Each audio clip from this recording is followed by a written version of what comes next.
mic's on.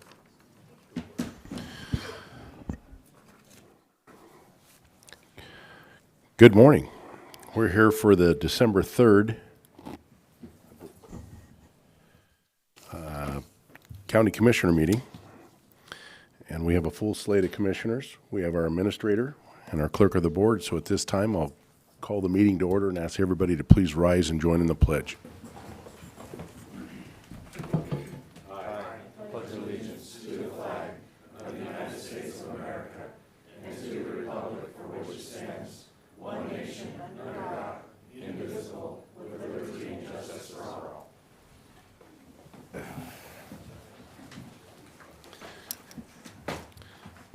I got to say, it's rather rewarding to hear a whole room full of people say the pledge.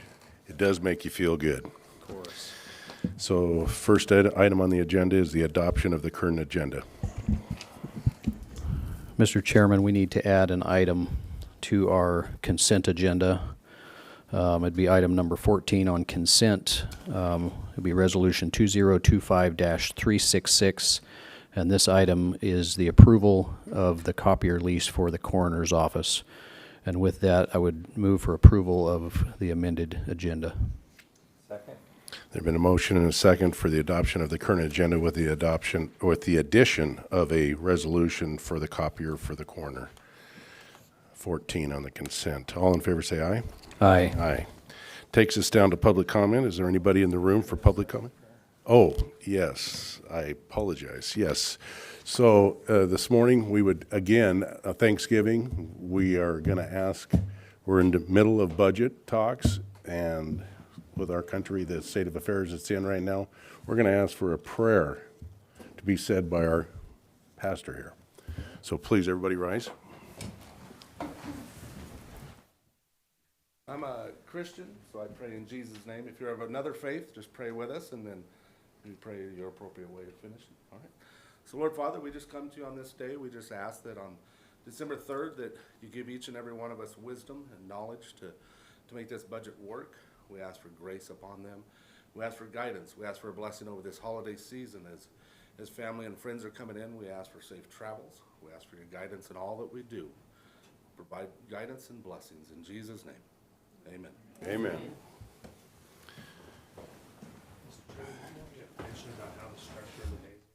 Yes, if we may, before we get started here on the approval of the public comment, Mr. Danzel, would you please instruct us on how the schedule of the day is going to go? Yeah, thank you, Mr. Chairman. And so what we're looking at doing today, I believe, is the board's desire to get through the agenda the way I understand it. And then we will be taking, you'll adjourn out of here. We'll take a break so that the assessor's office, Mr. Anderson of the auditor's office, myself, that we can all get together and perfect the budget documents that are necessary for implementation of the budget. And so I don't know exactly how long that's going to take.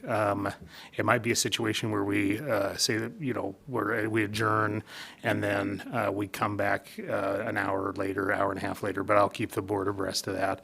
But I just want folks to know if they were here to provide comments on the budget, they're more than willing to do so now, but this isn't actually like the budget hearing. So just wanted to give folks that heads up. And just kind of a rundown of where we're looking at and what we're looking at doing. It's not a full task. We've got the state auditor's office, who I see are on standby and ready to go. And so it's not a very full agenda, so we should be through this portion of it fairly quickly. Thank you, sir. Thank you, Mr. Danzel. So with that, we'll open it up for public comment. Is there anybody for public comment?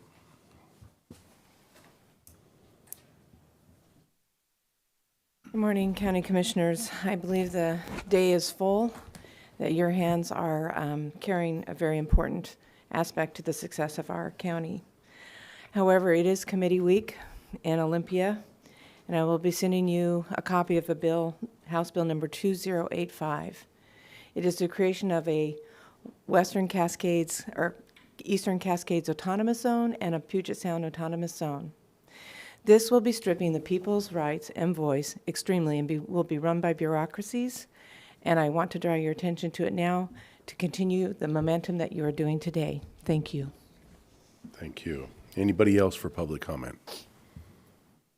Anybody on the phones? Nobody on the phones. I don't see anybody else coming forward. Next item on the agenda is the approval of the consent agenda with the items addition of the one item of 14 items. Mr. Chairman, I move for approval of consent agenda items 1 through 14 as presented. Second. Been a motion and a second for the approval of the consent agenda items 1 through 14. Any further discussion? All in favor say aye. Aye.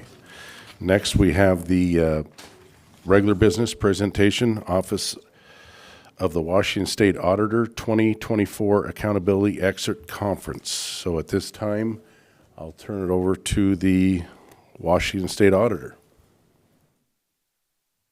Great. So thank you for having us today.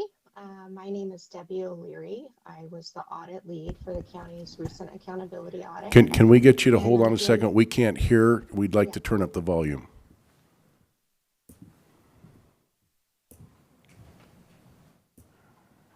Give us a test and see if we've got it yet. Is this working better? That's better. A little bit better. Just please speak directly into your Keep- microphone if you Speak can. up. There we go. Okay. There we go. All right. Okay. So I'm Debbie O'Leary. I was the audit lead for the county's accountability audit, and I'm joined by Jenny Waltman, the audit manager for the state auditor's office here in the Tri-Cities. And we're here to talk about the accountability audit. So we conducted an accountability audit for the county that covered the period of January 1st, 2024 through December 31st, 2024. The purpose of an accountability audit is to determine if the county complied with state laws, regulations, contracts, grant agreements, and its own policies and procedures. And these audits also look at whether, in general, the county has adequate controls to safeguard public funds. So on this slide, under the heading Results in Brief, you'll see our audit found the county's operations complied with these requirements in the areas we reviewed. And also included in our report is that we don't examine every transaction or area, so no information is provided on the areas we didn't examine. And then for your reference, these results are on page 7 of the packet. So in selecting specific areas for further review, we conduct a number of planning procedures that include reviewing the board meeting minutes for the period, analyzing trends and financial data, including payroll and vendor information, conducting risk assessments with several key staff and commissioners. We also consider the results of prior audits and the areas identified statewide as areas of risk for counties. And then we use a risk-based approach to select areas for further testing based on those procedures. So listed on the next couple of slides are the areas that we identified for further testing in the audit this year. The first area is compliance with contracts for medical services, commissary services, and inmate billing to other jurisdictions at the Correction Center. This area was selected as a follow-up on the prior recommendation made by our office for the county to improve the monitoring of the medical services and commissary contracts. Then we expanded our review in this audit to include the inmate billing to other jurisdictions. So when we look at this area, we're making sure the county has a process in place for monitoring contracts. So making sure amounts billed are correct, all funds are received that are due to the county. And in the instance of the medical services contract, making sure services the county paid for are supported by the contract and actual work performed. The second area listed is cash receipting at the district and superior courts. We selected this area to make sure the county is receiving all the funds due to it and depositing those funds timely. Next, we reviewed payroll, which is a common area of review at local governments. And we selected this area for the county because we noted several new employees and employees with significant increases in pay. So we look at this area to make sure amounts paid are supported by contracts, approved pay rates, time cards as applicable. And then we confirm new employees are legitimate employees of the county by reviewing the hiring documentation for them.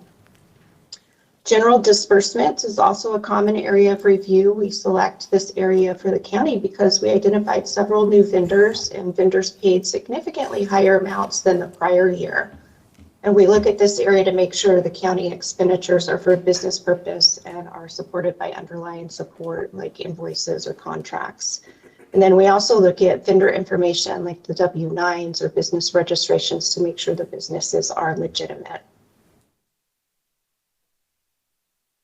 And then during planning, we noted the county spent about $1.8 million in state grant funding in 2024. So we selected 2 state grants to make sure the county was spending the funding for an allowable purpose of the grant.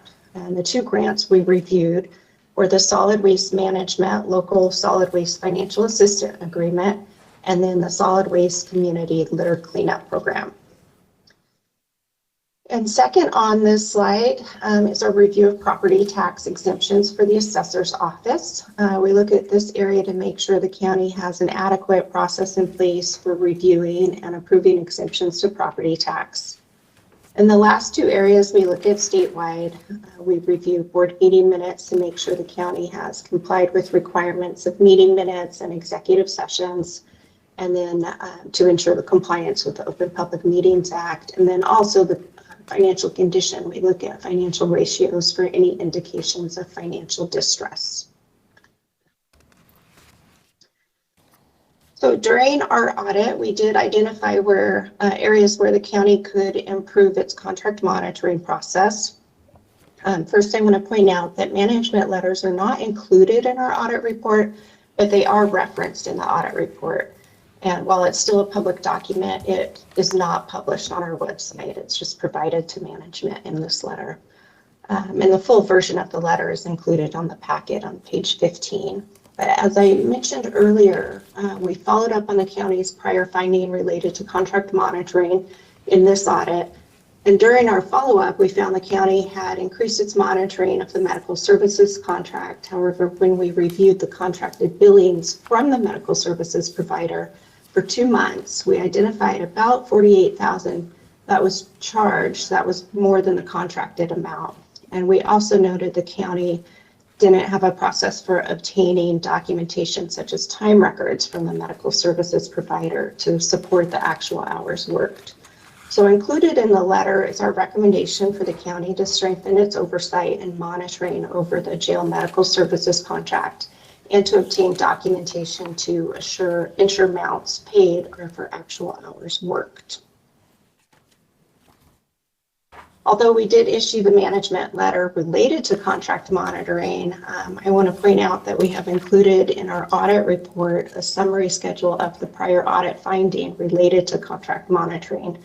So the summary schedule describes the prior issues noted for the contract monitoring, the corrective action taken by the county, and then our determination of whether the issue has been fully resolved.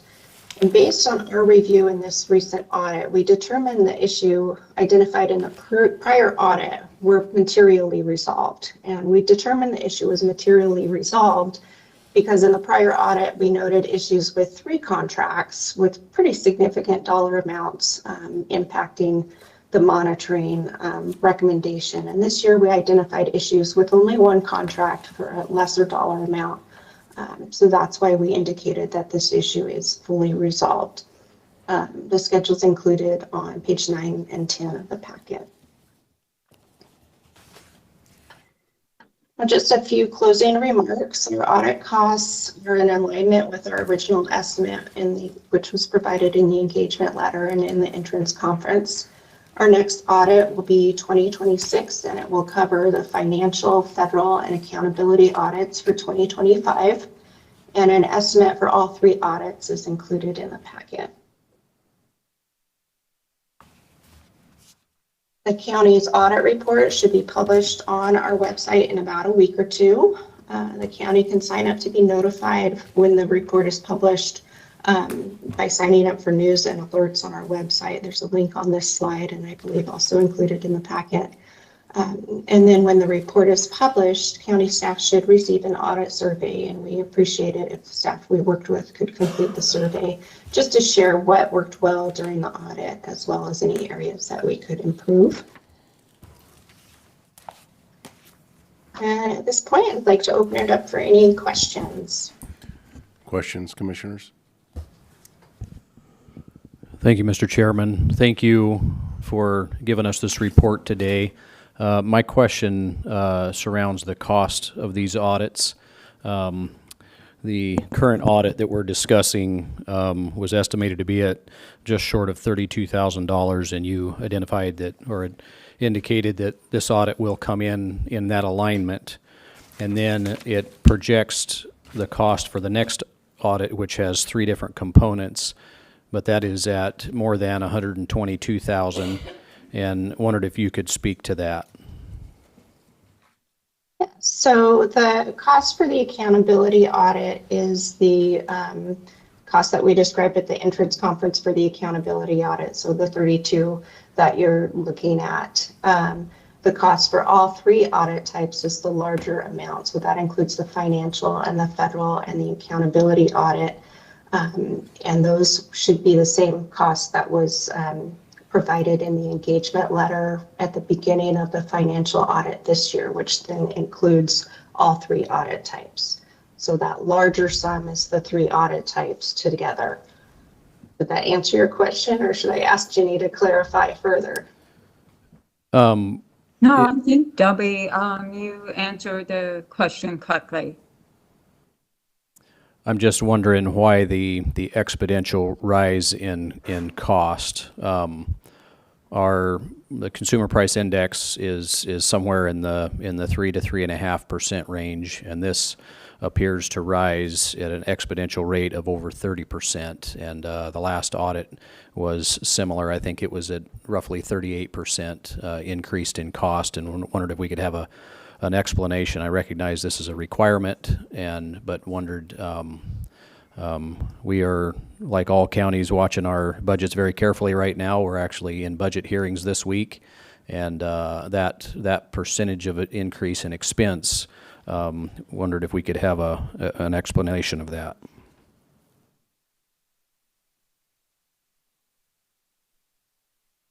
I think, as Debbie mentioned, the audit costs in your packet today only includes the accountability audit, which is the $32,000. There is also the financial statement audit and federal audit, which have separate audit costs. So as a whole, your audit cost for all 3 audits is $122,000. And we talked about this dollar amount when we first started the audit back in July, that this would be the cost for all 3 audits.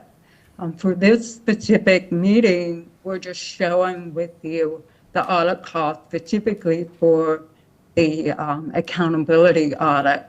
The audit cost as a whole is pretty similar to last year's audit costs. So there hasn't been an increase. It might just look that way because we have 2 different numbers presented in the exit document. I understand that, and I appreciate that answer. The single audit for $32,000 and then 3 audits for $122 don't align up in a proportionate share. And that's why, and I understand that you did tell us that this was the estimated cost. It just appears that these costs are rising exponentially, and wondered if we could have an explanation for why that is.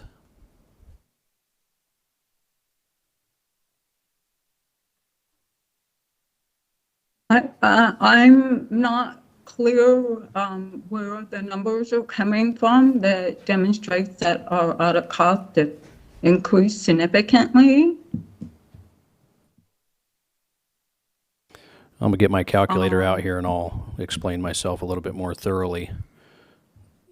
A single audit for Okay. $32,000 times 3 audits is $96,000, and we're coming in at $122,000. Oh, okay. We can explain that. Yeah. So the audits, the different audit types have different budgeted hours. So for the financial audit, which requires looking at the financial statements and the major funds and doing significant amount of work, is the the highest budgeted audit for the most hours. And the federal audit really depends on how much federal spending the county has. So that piece can fluctuate each year, depending on how many programs we have to review. So that may be more or less. That piece may fluctuate, but that's usually a smaller portion than the financial audit. And then the accountability audit is somewhere in between those budgeted hours. So they're not equally spread out across that $122,000. The heavier portion is going to be the financial audit that we conducted in the summer, and along with the federal audit. No further questions, Mr. Chairman. All right. No question? No, I was kind of the same feeling that Mr. Baumann had. It's nice to let the public know exactly what these costs are, and thank you for the explanation. Yes, and the fact that we had the ARPA funds that we had to distribute, I knew there was more review there. With that not being there, I would think that cost should go down without all those financial records to be keeping track of and looked over. We're just trying to keep a tight eye on our budget. Everybody's having a hard time in this state, so every little bit helps. Thank you very much. Thank you. Thank you. Moves us down to presentation 2025 Employee Service Awards. Mr. Danzel? Yes, I have them right here, but I thought you might want to open up with this, or no? The way I understand it, that it's been done in the past, is that the elected official or department head or supervisor that has managed these fine folks that have worked with us for these number of years will come up and present individually Where to is the their paper? employees. That's the way that I understand it's been done in the past. But you did. Okay. Now, you said some of the department heads were going to come up and speak. Right here. All right, so I believe you're going to start? Yes. Okay, Thank you please. for the invitation this morning as Yes, well. yes. Today, we're proud to honor Jason Willer, who has been a true cornerstone of the Civil Department and District Court for 35 years. His steady presence, deep expertise, and unwavering loyalty has shaped our team in ways that cannot be overstated. This past year especially, he has been instrumental in guiding us through the transition to the new statewide computer program. His patience on most days, knowledge, and willingness to tackle challenges head-on made the process smoother for everyone and demonstrated the exceptional dedication he has shown throughout his career. For 35 years, he's been the person we rely on. He's dependable, consistent, and a committed professional who always shows up with integrity and purpose. It is my honor to present this 35 Years of Service Award in recognition of his remarkable contributions and lasting impact on our department. Congratulations, and thank you for your service, Jason. I'd just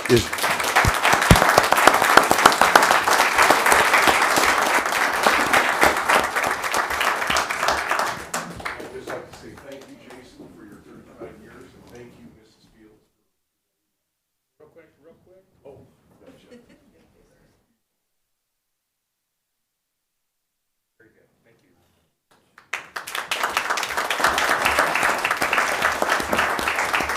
And I believe next we have Mr. Sant speaking on behalf of Amy and Frank.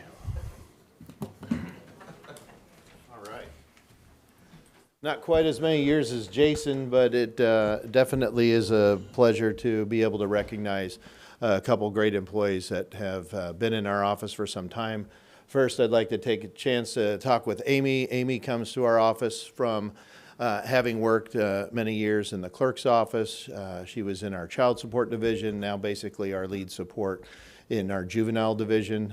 Very busy role, keeping attorneys in line, and as I say with all support staff, they are an instrumental part. We could only be as good as the support that we have in the office, so it's really been a great team effort. Appreciate her 30 years of service, and we were glad to get her with that knowledge coming from the clerk's office, because it is related to, I think, the service that we do, being able to understand how things are filed and just kind of a better understanding of how the process works from the moment a case comes in as an in-custody matter to helping the attorneys file the necessary paperwork to get the case started in court system. I think that's really important. So Amy, why don't you come on up here and we could recognize you for all the great years of service. Glad to have you with us, and thank you so much. Very good. Thank you so much.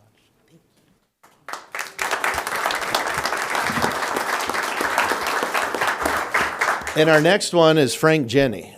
Frank Jenny is frankly a legend, not just within our office, but throughout the state. We actually created an award several years ago, and we've called it the Frank Jenny Award.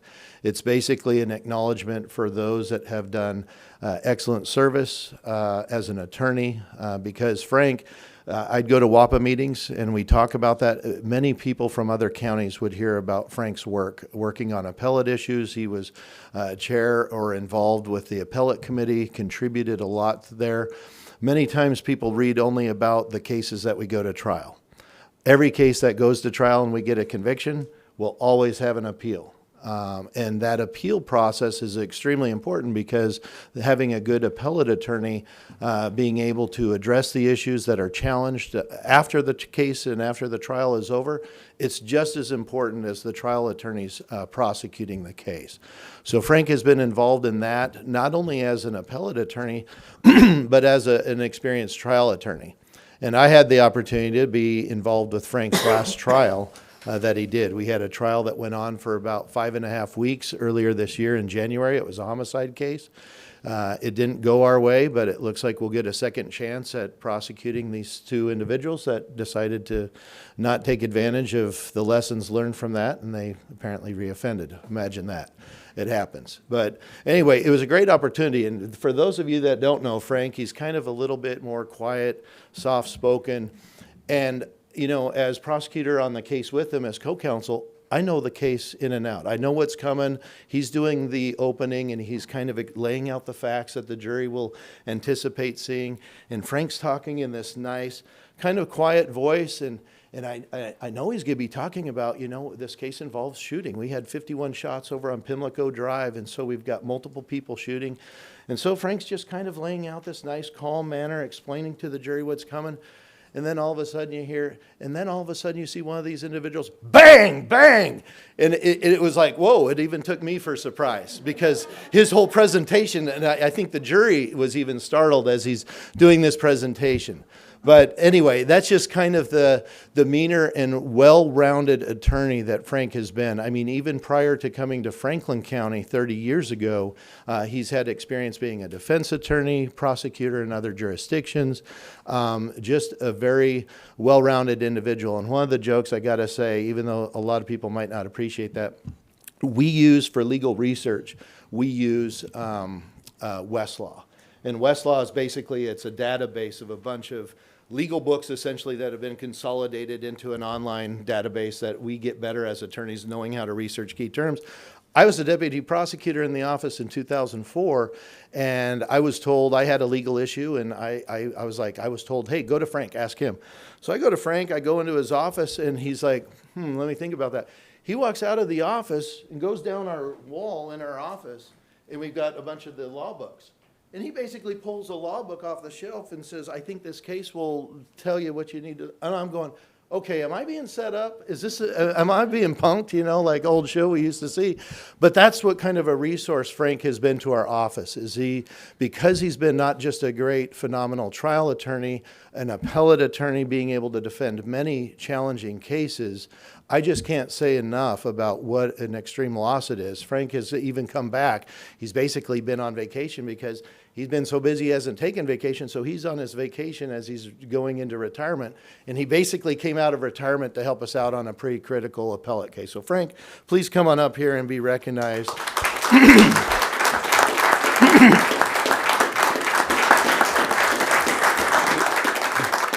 We just can't thank Frank enough for the work and dedication that he's provided to Franklin County, so.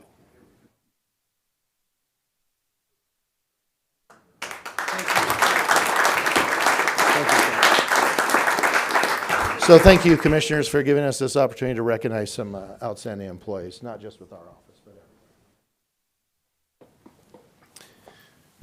All right, next we have a Sean Davis, and I believe Commissioner Bauman is going to read a letter Sean. that we all signed. Sean, would you please come forward? And I'm going to read this on behalf of the Board of County Commissioners.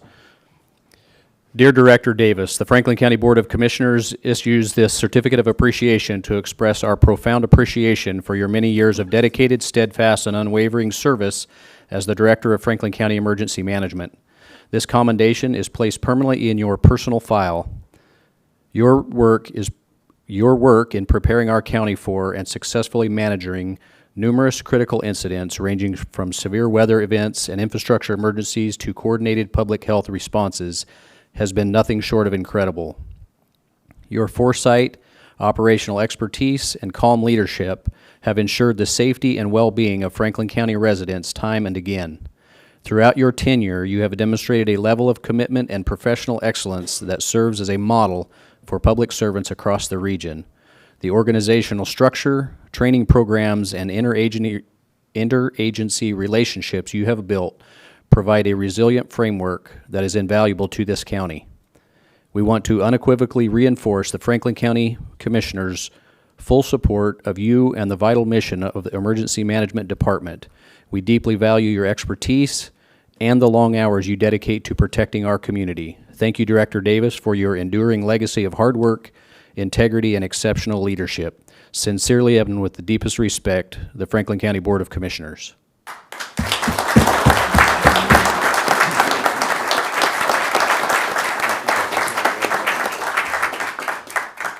Director Davis has also been nationally recognized, and in January he will go and be recognized by some of his peers for his excellence in running an emergency management department. If you have not had the opportunity to know Director Davis, I would encourage you to reach out to him and ask him for a tour of the Emergency Operations Center. I have yet to be able to come up with a question of what if this and what if that.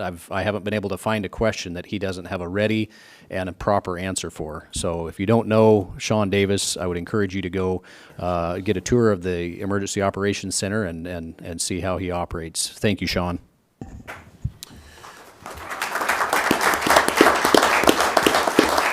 John, you're next.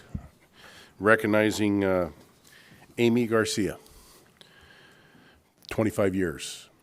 So Commissioners, it is my honor to recognize Amy, distinguished employee in our office. Unlike most of the people already recognized here that have been in their office for 25, 30, 35 years, Amy originally came and worked in the treasurer's office. Worked for 3 different treasurers elected, who knows how many management people in those offices she had to work for. Came to work to the assessor's office. She has worked for 3 different assessors, so she has worked for 6 different elected officials in this county over that 25-year period of time. Exceptional employee. After I came into office, we restructured a few things. Amy had been doing personal properties and sales and things in there, and we restructured to where the majority of the front staff there became deputy assessors, so they could actually be multitasking, get trained, cross-trained, many different things. And then we had 2 or 3 people with over 30 years experience retire from our office, and so you can see where we would have been a little bit short-handed on experience, and Amy stepped right up. Taken over as a senior lead in our personal property appraisal department area. And I can tell you that she's like a little pit bull when it comes to not letting people get away with things. And yet has a heart of gold for making sure that people get what's rightfully theirs in the way of break exceptions and so forth. So, Amy, thank you for all 6 elected officials that you've worked for.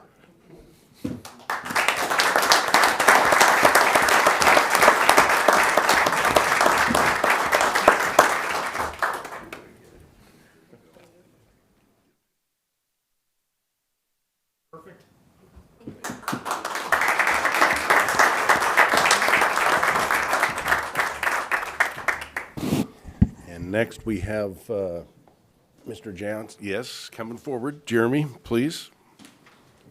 Recognizing Joel Bond. Thank you, Commissioners, for having us here and recognizing these employees. Chief's out. He'd do a lot better than I would, but this is for Joel Bond, who's been here 25 years. You know, he started back in 2000. After 4 years, he became a supervisor in the jail, being a corporal. He has trained countless officers. He's been a leader and a mentor to many, many people. We've been through a lot of stressful situations that Mr. Bond here keeps us calm. I've never seen him lose his cool. He saved us many a times. In 2018, he moved over to maintenance.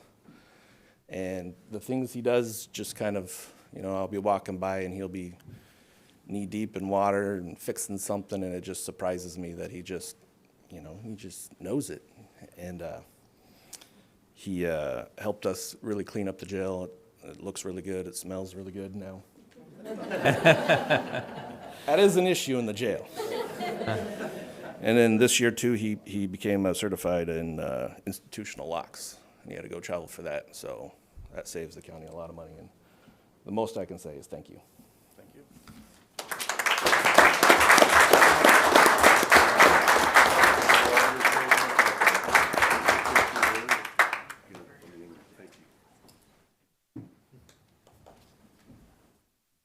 Next, we have Mr. Beckley here. He's going to recognize Bo.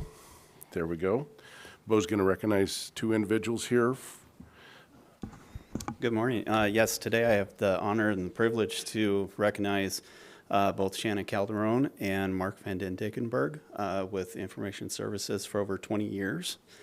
Their dedication, their experience, their knowledge. Come in here, Mark.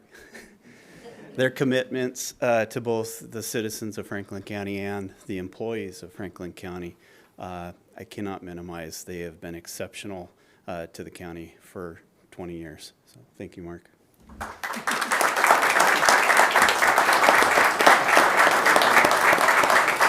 just got to say, it reminds me of standing next to Joe Jacoby in the huddle. I want to say something about Mark. Last year there was a cyber incident that happened, and I happened to be here and was in the IS office, and Mark was on vacation. And whenever they had the need, they reached out to Mark. I think it was while you were on vacation. You were not here in Pasco or Franklin County at the time, and to watch his peers' respect for his expertise was fun to witness, and to watch somebody that's so good at their craft was amazing. Very nice, Mark. Nice job. Congratulations. And then I'd also like to acknowledge that Shanna couldn't be here today, so I'll be receiving her award. And you might want to say a few words on our behalf. Yep, and Shanna, again, she has been with the county for 20 years. She started off, I believe, in the auditor's office for several years, and then she later came into IS, and she too has helped all of the employees of Franklin County. She's helped, been a good representative for all the citizens of Franklin County to make sure that her jobs are getting done and helping all the employees as best we can in IS. So I thank her also for her 20 years with Franklin County.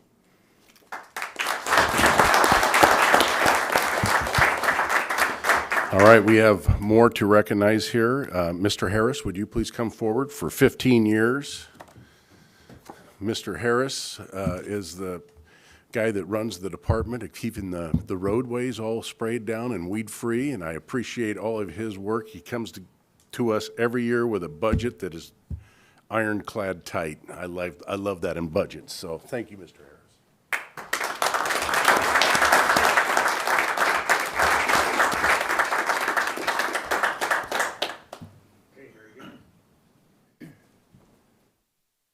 few here to go through. Mark Tanner, I apologize on this because the last name, T.E. Tanacor? Mark Tanacor, I apologize. I'm 10 years. And then Nikki Morgan, 10 years.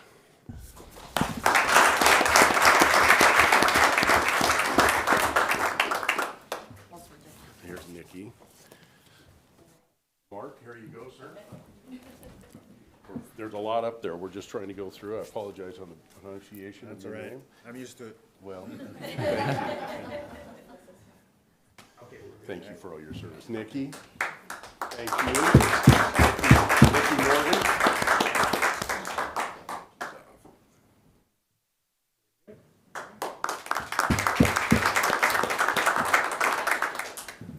Ms. Roby, thank you. From the Treasurer's Office.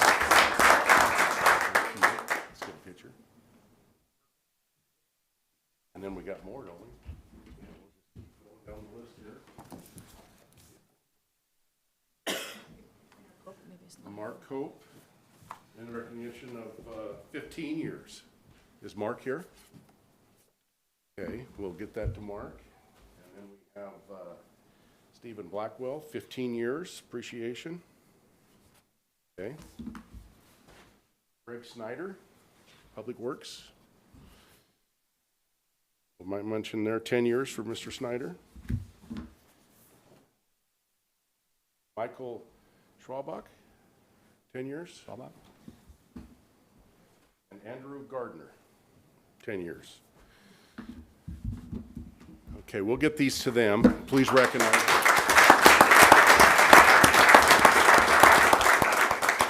And I'd just like to add that this is a sign of a family.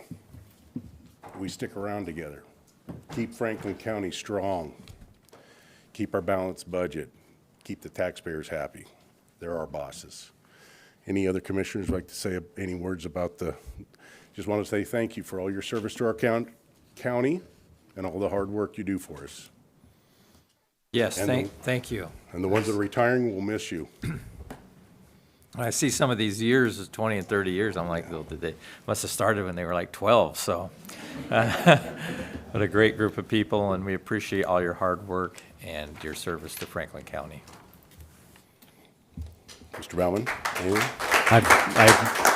I would just be saying the same thing. Thank you for your service to Franklin County, each of you.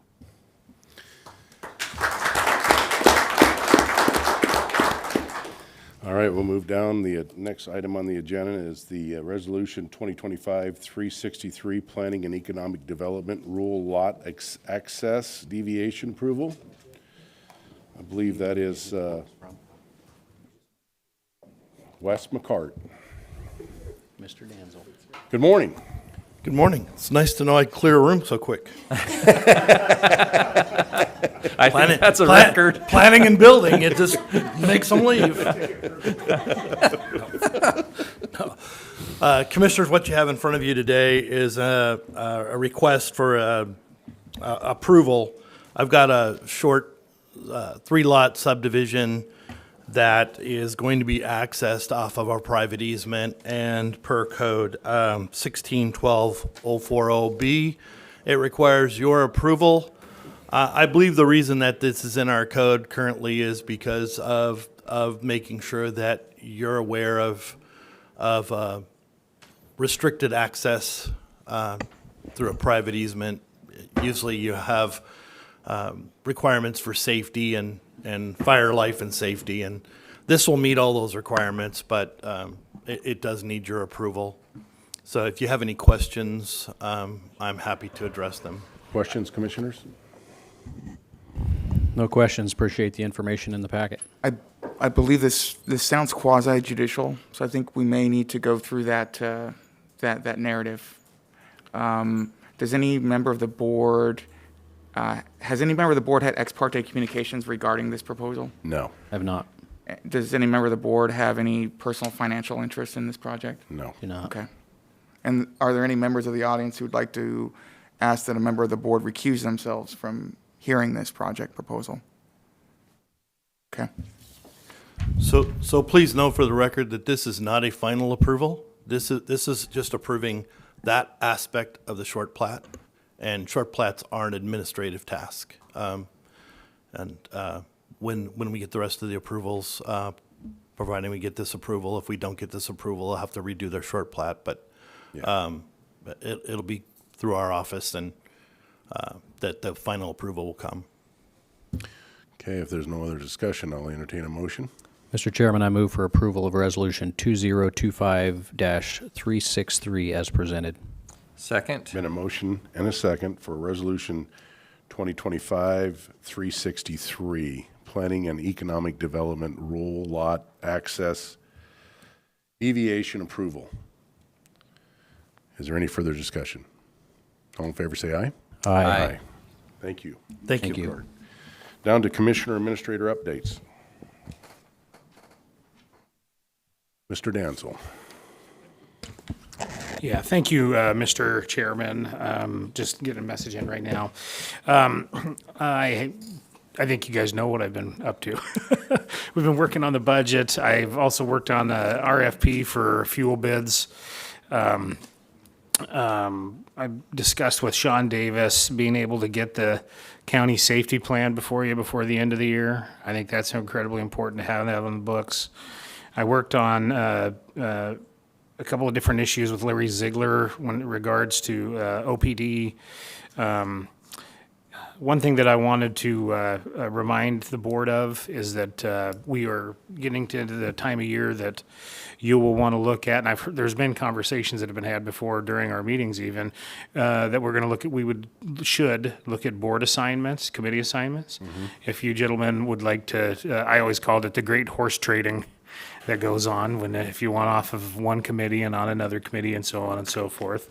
That would be your time to do that. So I just wanted to kind of give an update on that. But no, mine's going to be very short because you know darn well what I've been up to. Yes. So thank you very much. And then when it comes time for correspondence, there are 3 different pieces of correspondence that I will have for you to review and sign. Okay. Mr. Bauman. Thank you, Mr. Chairman. The letter to Sean Davis, I delivered that to him yesterday, asking him to be here. Didn't tell him he was getting the certificate of appreciation, but so I just always have appreciated watching him operate and the excellence with which he and his staff work. Had a meeting with the assessor's office last week and a nonprofit that reached out to me that had concerns and questions about taxing and so forth, how that is. And so just sat down with them and mostly was listening to that go. Appreciate the assessor's office for your always being available when people have questions. Reflecting a little bit on Thanksgiving being last week, we have much to be thankful for in Franklin County.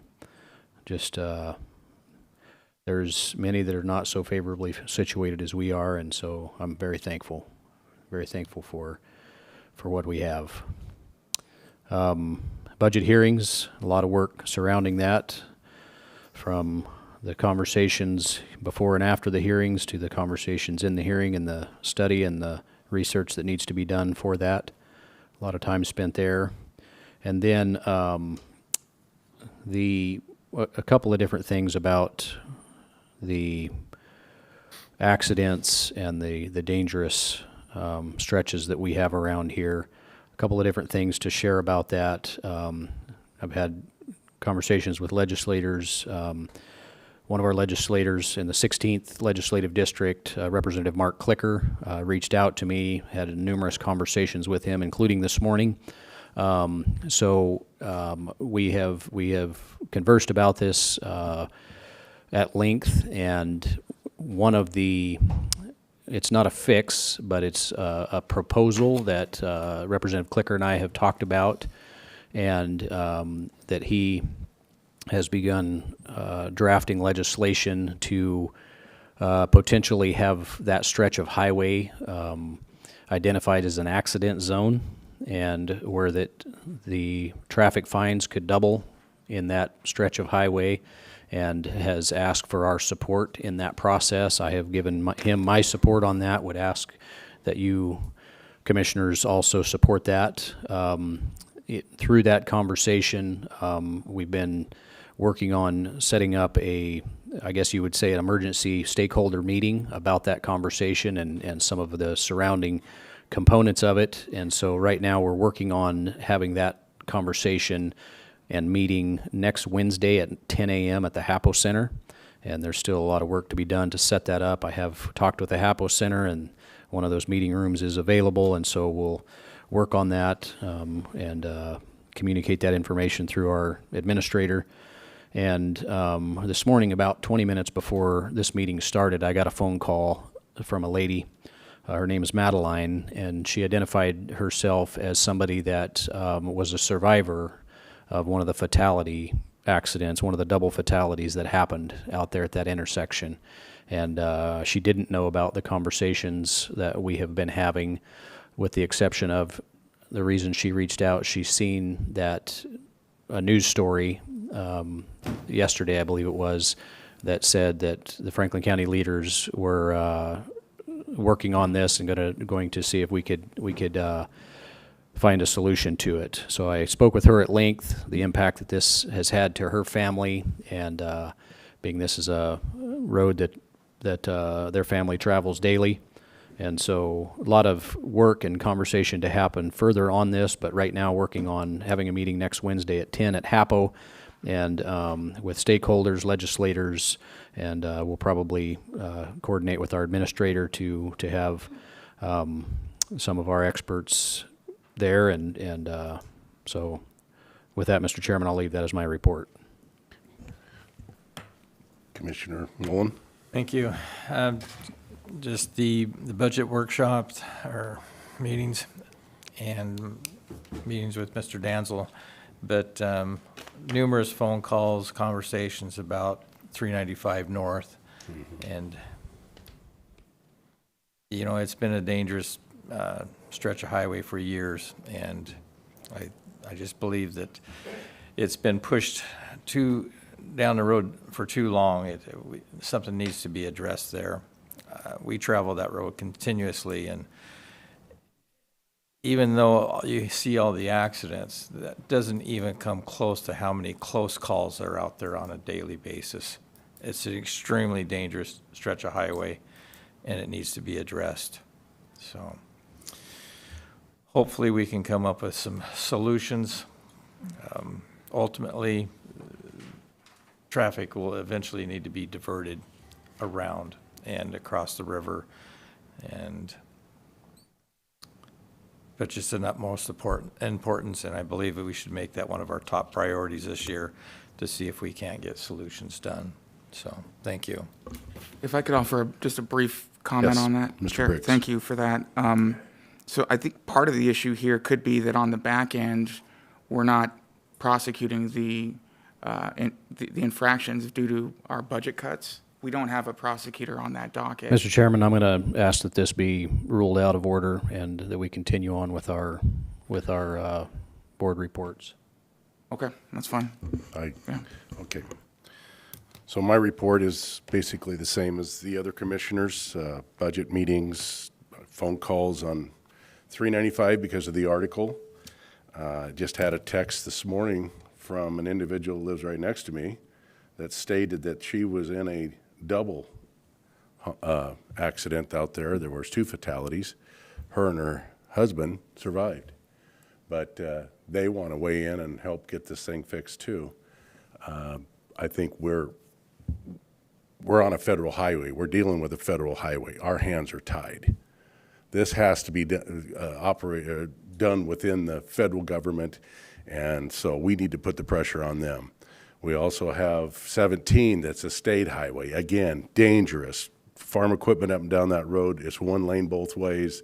People are passing in unsafe areas. I would like us commissioners to focus on Glade and 68. Last night, I'm traveling home with a dump truck, and there's a tractor with a rotavator, and the traffic was backed up from Alder to Birch. Alder to Birch. People had their flashers on, tractors going roughly 18 mile an hour And what we need is we need a sheriff that will step up and start giving a warning to the operator of that tractor and to the farmer that has that tractor, and then start issuing tickets that they got. When there's a place to pull over, you pull over and you let that traffic clear. I think they already have something out there in the order of 10 to 12 vehicles, but we got to start enforcing this. We're going to have deaths on our roadways that we're responsible for, and we need to get in front of this before it starts happening.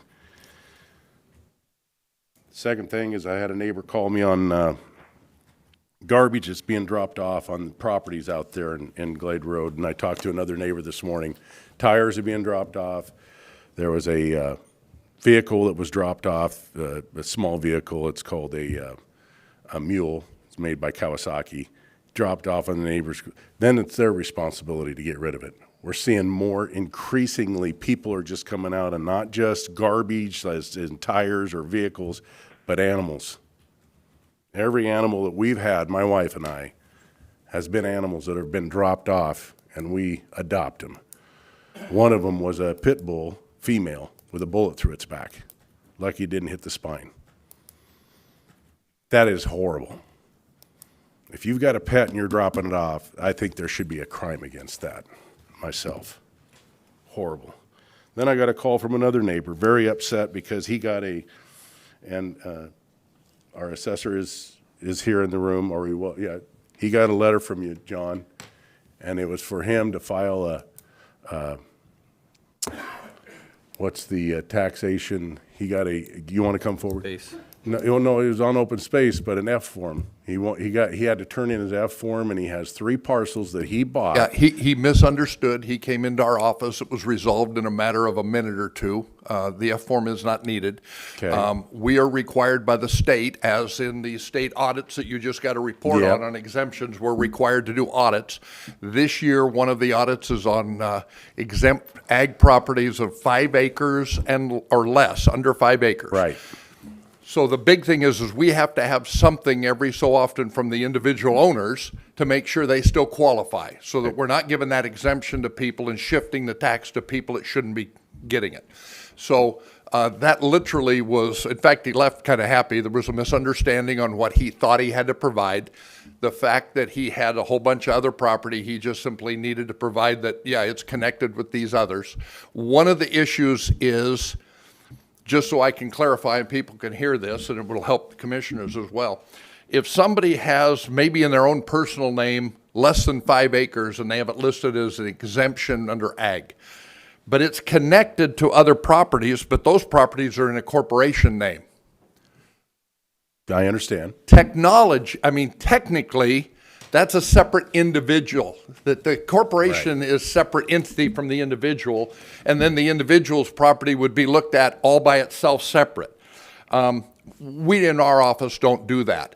We look at that as though it's the same individuals that own the corporation that own the less than 5 acres, but we have to have something turned back into us, in a form when we audit, that it's one and the same people. Right. It's one and the same owner, so it's contiguous, so that we can say it's more than the 20 acres then, and they don't have to meet certain other financial obligations for less than 20 or less than 5. And that we do for the benefit of the individual. So we sent out, just within the last couple of weeks, probably 120 audit forms that needed to be filled out.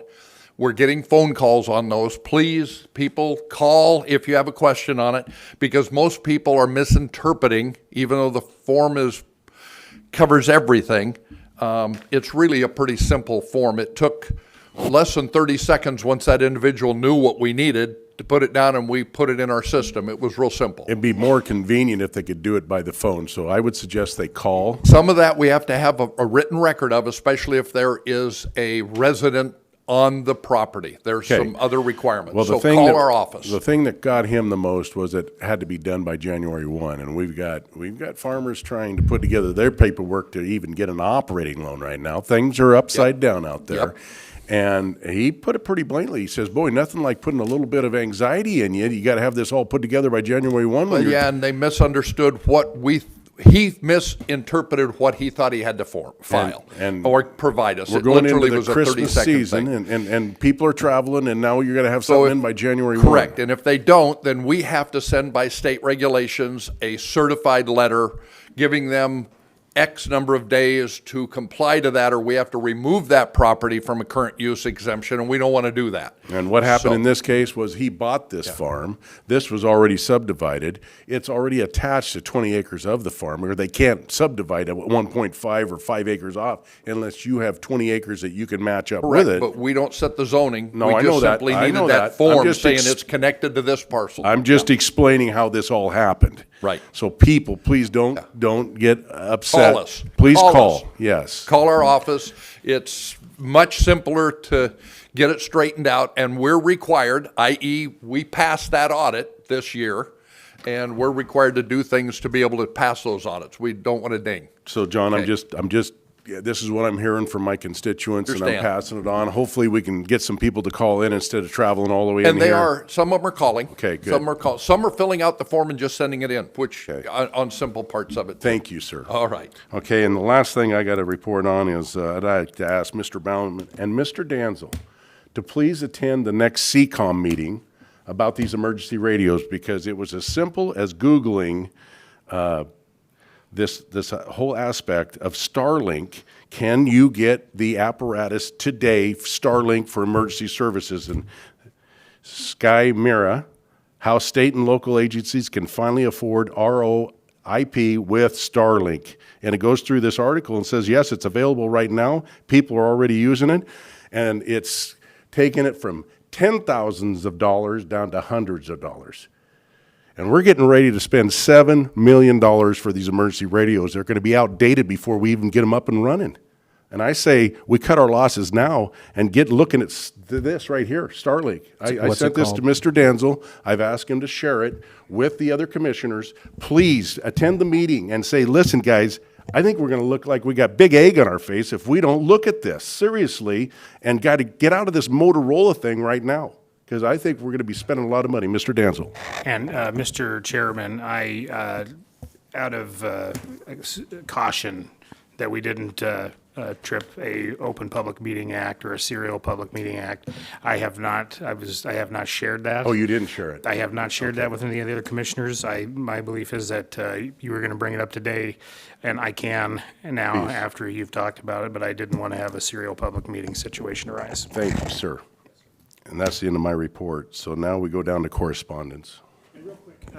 I was going to do this, and they left too soon, but I wanted to call the Lizette and Maria and Sylvia up and thank them. They provided all the work that went behind the Employee Service Awards, and I just thought that they also deserved a shout out and a thank you and maybe a round of applause. So thank you, ladies. Thank you. That's it. Thank you all for your hard work. Appreciate you. And that's all. I just wanted to make sure that we did that. But you're fast and you're sneaky and you're also all kind of incognito today. So anyway, thank you very much. Mr. Commissioners, we have 3 pieces of correspondence outgoing.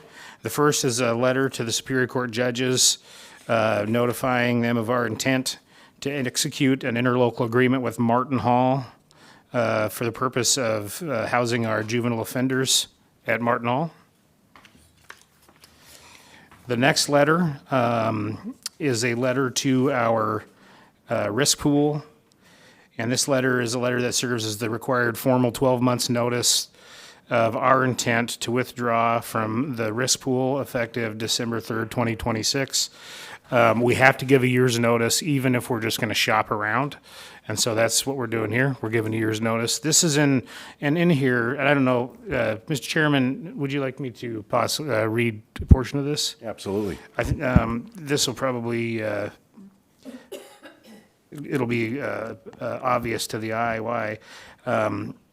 Franklin County deeply values the partnership we've held with the pool and does not wish to terminate our membership. We appreciate the services and the stability the pool has historically provided to our county. However, the unprecedented and dramatic increase in our annual contribution for the current year has created an untenable financial burden that necessitates this action. The 55% increase in our premium totaling nearly $700,000 has forced the county to make severe and immediate adjustments to our operational budget. To absorb this anticipated financial increase, Franklin County has been regretfully compelled to implement significant cuts to essential public services and most distressingly, to initiate multiple staff members layoffs through attrition.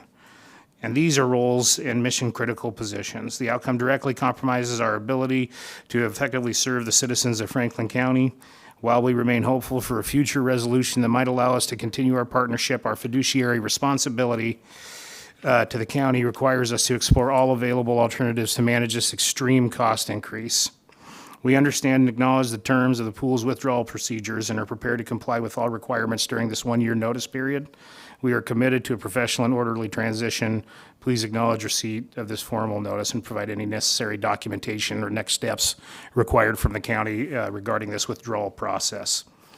I just thought it might be kind of a good time to read that, just based on the fact that, for a little bit of context, we were handed a $700,000 55% increase the day before Thanksgiving on our liability insurance. And so that makes it pretty difficult to be able to budget. And I just think that it's in line with what you asked me to do, which was to get this letter prepared so that we can shop around next year. And finally, and this one this one's hard. I have here for your signatures a letter of compassion and a letter of our thoughts and prayers to go out to the Robitelli family in Colotis, to Mayor Robitelli for the loss of his father. That happened on 395.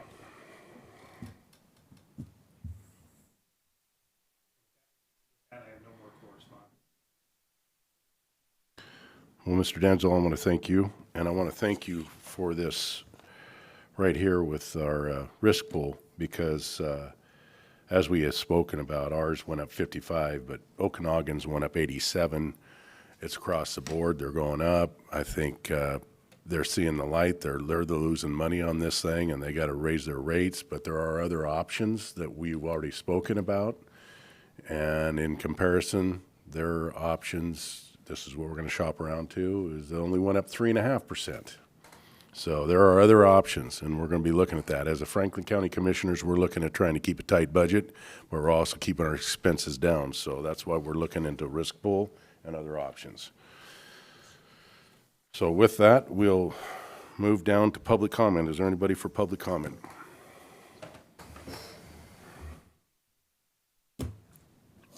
Just really quickly, gentlemen, Matt Beaton, your county auditor. I just wanted to let you know, based on the SAO exit this morning, that the auditor's staff, we've got in draft form just some ideas for the management letter that that'll be forthcoming here. We'll work with Brian, but we'll get it to you guys as far as kind of looking at it and some different ideas to address that, so we can clear that as well. So I just wanted to get that in your head the same day we had the... I know this is not interaction, this is public comment, but would you please elaborate on what's going on with the DOJ and our state auditor today in the state of Washington? Yeah, I did. I've heard quite a bit about that. I guess I could update you on that too. So thanks for that request. The Trump administration did follow through after the government shutdown ended and added a few states that are unwilling to comply with the DOJ's request to do, voter roll integrity measures. And so Harmeet Dillon filed her lawsuit, and so they're moving on. They added several other states as well. So we of course, we actually, Mr. Danzel and myself had a chance to sit down and share our belief that we should run at this and not run away from these requests. It's interesting. I had a discussion with a person last night. They looked at SNAP, and there is just fraud everywhere in these different states. And like I stated to them, it seems reasonable that the citizens, if they're going to look at a government function that has as much billions of dollars of fraud, that it would be prudent to verify our voter rolls. And so that's all they're asking to do. We believe we have a good system. Let's go ahead and prove it. And if we can't prove it, let's work together to implement, reasonable fixes.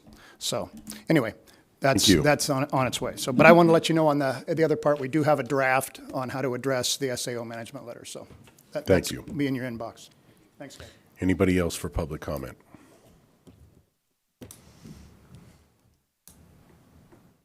I've mentioned this before on Highway 17. My husband is a retired paramedic firefighter, and he scooped more people dead and half dead off that road.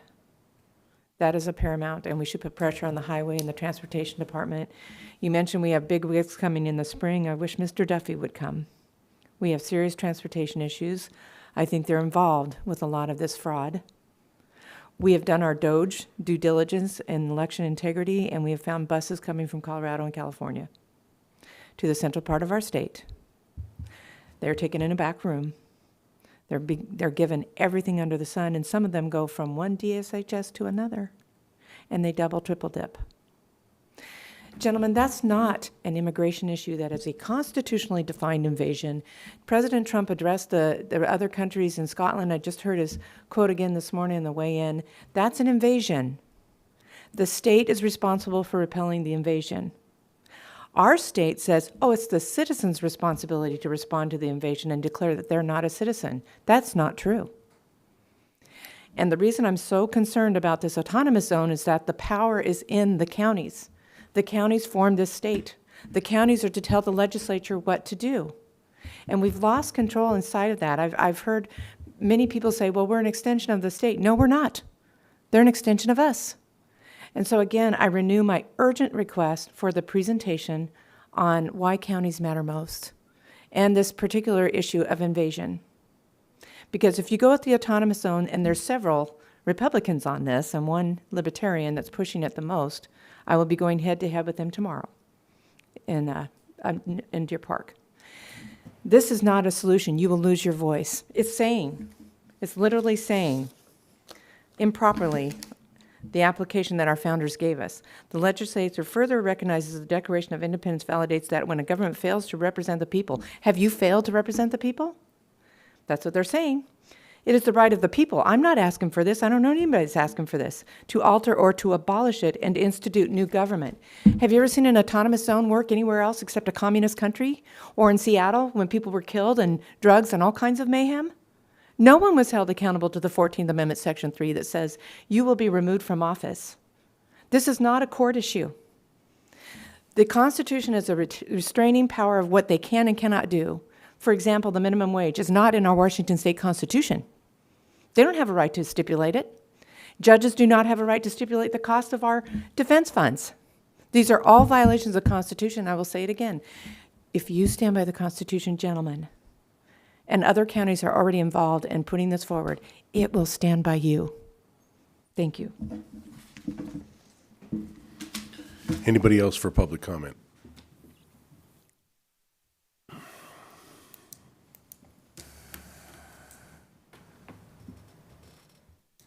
George Dockstetter, Self Landing Road. I want to reiterate a few things that have happened in the past couple meetings. I haven't been able to make the last two or one. But one of them is you guys had an executive session on buying or selling real estate. I don't know which, and nobody knows because it was an executive session. But you guys need to hire an outside consultant that's local, somebody like Kurt Schaefer or another person of his caliber that knows what's going on. So when you do a real estate transaction, we don't get screwed like we did on the coroner's building. That building was for sale for years for way less than what we paid for it. But you guys didn't hire somebody to give you some advice because you don't want to pay the money, but you had saved a couple $100,000. The second thing is I didn't get a chance to respond, but after thinking about the proposal by the rental car company on the fleet for the county, That makes a lot of sense. I mean, it costs more up front to go into it, but you're looking at rolling those things over every 2 to 3 years. Just look what you're saving in tires. I mean, the last set of tires I put on my pickup was $1,100. You know, you're looking maybe at a higher up front, but you're looking at a cheaper overall deal in the long run. And so what if you got to sign up to rent a car out of the pool?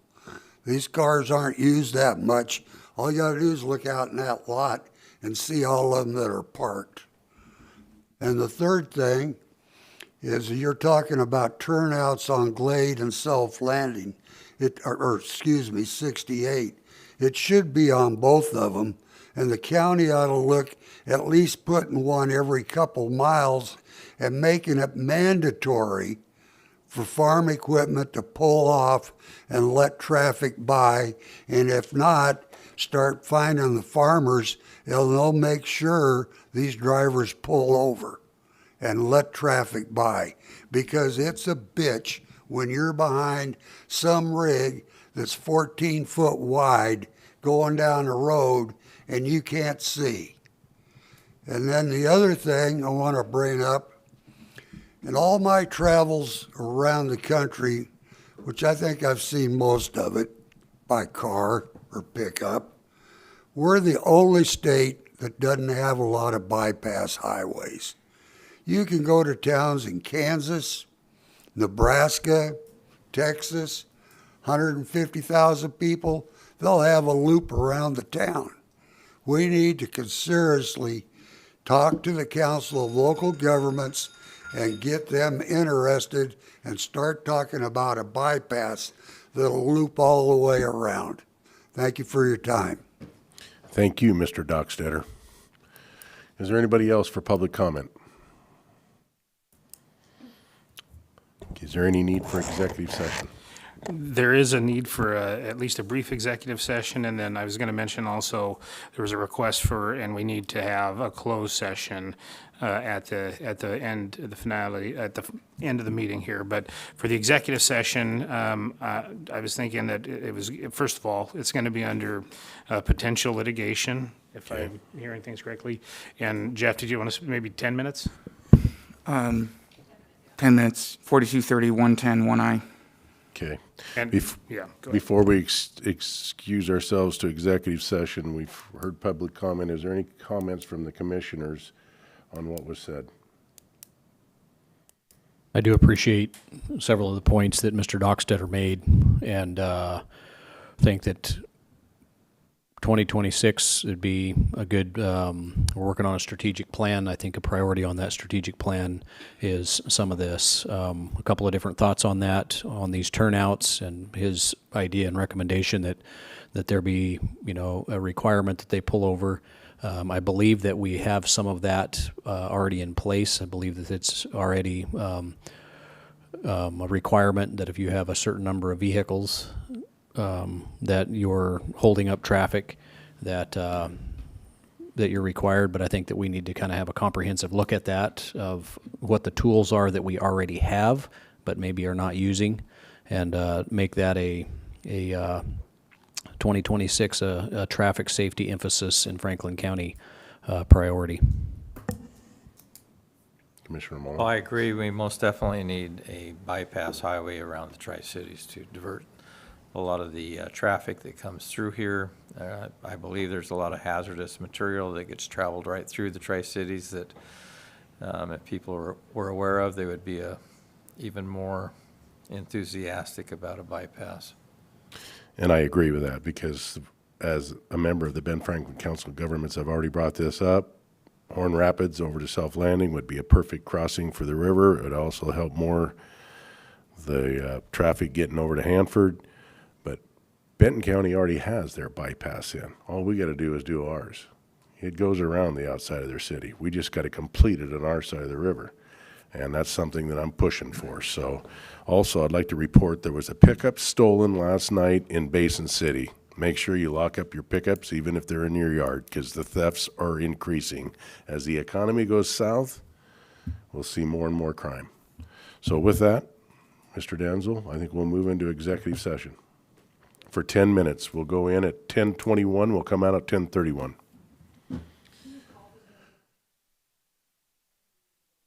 Who's going to be in that session? The board, Mr. Danzel, the clerk of the board, and Ms. Lloyd, myself, and Mr. Sant. Oh, under RCW 4230-110-1I. Yeah, you already announced that. Thank you, Mr. Harris, for all your hard work. Thank you.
We have come out of executive session. We're going to extend for another 15 minutes, and we have added Mr. Beaton to our executive session because it pertains to his office under the same RCW.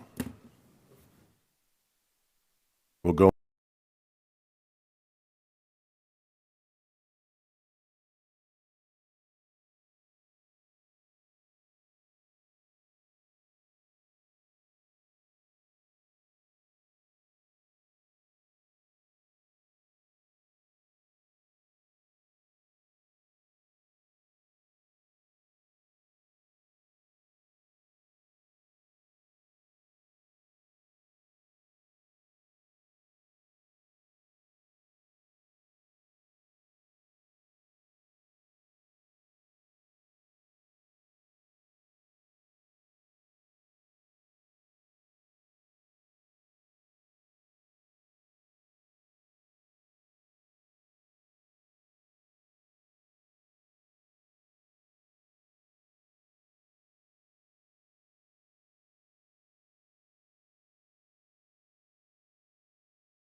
All right, we've come out of executive session. We're back to regular session. Is there any other business for the good of the county? Oh, I can adjourn the meeting and we can go into a closed session. No, we got to close, but I can adjourn the meeting and then we can go into closed session. So if there's no other business for the good of the county, I will adjourn the meeting and we will immediately move into a closed session for 20 minutes. It's going to be an hour after we recess. Well, just a second, real quick, I'd like to, what it's gonna take is, there's a form that the Department of Revenue, gives to John, that, the levy certification that we. I adjourn the meeting. Yeah.